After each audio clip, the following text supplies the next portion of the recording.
Hi friends, எல்லோரும் எப்படி இருக்கீங்க? என் நேம் வந்து பிரியா. நான் இப்போ தான் ஃபஸ்ட்டு இந்த வீடியோ தான் போட போகிறேன். நான் வந்து நிறையா கன்சீவ் வீடியோஸு எப்படி ஆகுறது அந்த மாதிரி வீடியோஸ்லாம் நிறையா நான் பார்த்துருக்கேன். வந்து நிறைய கன்ஃப்யூஸும் ஆயிருக்கேன். எனக்கு 31 தான் பேபி இருக்காங்க. இப்போ வந்து ஒரு பையன், எனக்கு ஏஜ் வந்து இப்போ 31 ஆகுது. பையன் பிறந்திருக்காங்க, 3 மாதம் ஆச்சு. அதுக்கு முன்னாடி வந்து 29 மேரேஜ் ஆச்சு எனக்கு. அதுக்கப்புறம் 6 மந்த் தான் பேபி வேண்டான்னு இருந்தேன்.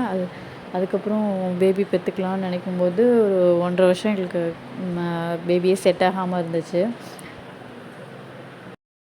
அதுக்கப்புறம் தான் வந்து சரி நம்ம பேபி செட் ஆகலை, ஒவ்வொரு தடவையும் எல்லாருமே செக் பண்ணி பார்ப்போம், கிட்ட செக் பண்ணி பார்ப்போம், ஒவ்வொரு மந்த்தும் டேட் தள்ளி போகிறப்ப அந்த மாதிரி செக் பண்ணி பார்க்குறப்ப நானும் நிறையா இது பண்ணியிருக்கேன். வீடியோஸ் அப்போந்தான் நான் நிறையா பார்த்துட்ருந்தேன். பார்க்குறப்ப தான் தெரிஞ்சுச்சு நம்மள அவ்வளோ கன்ஃப்யூஸ் பண்ணுவாங்க. ஆனால் இப்போ எனக்கு பேபி பிறந்ததுக்கப்புறம் தான் தெரியுது, அவங்க பண்ணது எல்லாமே வந்து நம்மள கன்ஃப்யூஸ் பண்ணுறது, அவங்க வீடியோ போடுறதுக்காக மட்டும்தான்னு எனக்கு அப்போ தான் புரிஞ்சிச்சு. ப்ரெக்னன்சி சிம்டம் எப்படி இருக்கும், இல்லை பீரியட் சிம்டம்னா எப்படி இருக்கும்னு சொல்லிட்டு ரொம்ப கன்ஃப்யூஸ் பண்ணி தான் போட்டுட்ருந்தாங்க. நான் அதையும் நம்பி ஐயோ நம்ம இப்போ ஆகிடுவோம் போல இருக்குது, பீரியட்ஸ் ஆகிடுவோம், நம்ம கன்சீவ் ஆக மாட்டோம்லாம் நான் நிறையா டைம் யோசிச்சிருக்கேன்.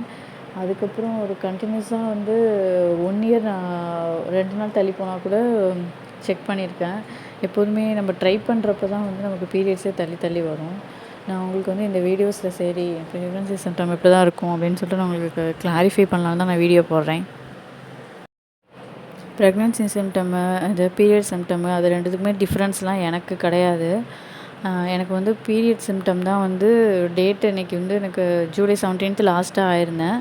அதுக்கப்புறம் எனக்கு ஆகஸ்ட் 17 பீரியட்ஸ் வரல. ஆனால் 16 வந்து நான் வந்து பீரியட்ஸ் பெயின் மாதிரியே தான் எனக்கு இருந்துச்சு. பீரியட்ஸ் பெயின் தான் எனக்கு ஷார்ப் பெயினாக இருந்தது. நான் அதனால் என் ஹஸ்பண்ட்ட சொல்லிவிட்டு எப்படியும் பீரியட்ஸ் ஆக தான் போகிறேன், அதுக்காக நான் ட்ராவல் பண்ணாமலேலாம் உட்காந்துருக்க மாட்டேன். சரி வாங்க நம்ம 2 பேரும் கோவில் போகலாம் அப்படின்னு சொல்லிட்டு தான் நாங்கள் ஸ்ரீரங்கம் கோவிலுக்கு போனோம். நான் திருச்சி தான்.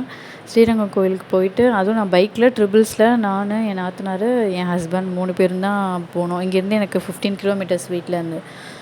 பைக்கில் தான் போயிட்டு 16 போனேன். மறுநாள் 17 எனக்கு பீரியட்ஸ் வரல. 18 வரல. 19 20 வரல. நான் அதுக்கப்புறம் அதுக்கு முன்னாடிலாம் எனக்கு 4 டேஸ் 5 டேஸ் வந்து பீரியட்ஸ் தள்ளி தான் வந்துட்டு இருந்துச்சு. ஸோ நான் வந்து எதுவுமே கண்டுக்கல.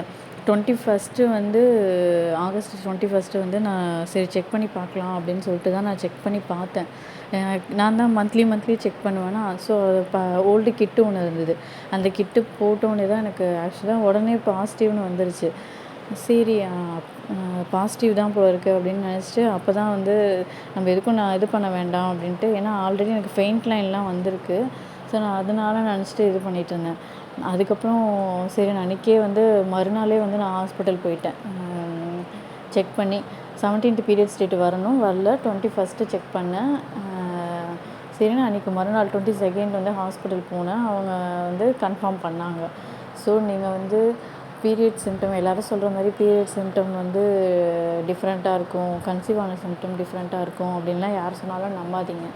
ரெண்டுமே ஒரே இதுவாக தான் இருக்கும். உங்களுக்கு வேறு ஏதாவது டவுட் இருந்தால் எனக்கு கமெண்ட் செக்ஷனில் சொல்லுங்கள், நான் உங்களுக்கு சொல்கிறேன். நான் மற்றவங்கள மாதிரி கன்ஃப்யூஸ் பண்ண மாட்டேன்னு நினைக்கிறேன். ஏன்னா நான் கன்ஃப்யூஸ் பண்ண மாட்டேன். ஏன்னா நான் இதில் நிறைய சஃபர் ஆகியிருக்கேன் நிறையா. ஸோ நான் வந்து நீங்கள் என்ன வேணுமோ சொல்லுங்கள். நான் அதுக்கு முன்னாடியும் வந்து ஹாஸ்பிட்டலில் போய் நான் செக்லாம் பண்ணியிருக்கேன், ஏன் கன்சீவ் ஆகலைன்னு சொல்லிட்டு. நான் அந்த ரிப்போர்ட்லாமும் உங்களுக்கு நெக்ஸ்ட்டு வீடியோவில் போடுறேன். வேறு ஏதாவது உங்களுக்கு டவுட் இருந்தால் கேளுங்கள், கமெண்ட் செக்ஷனில் நான் ரிப்ளை பண்ணுறேன்.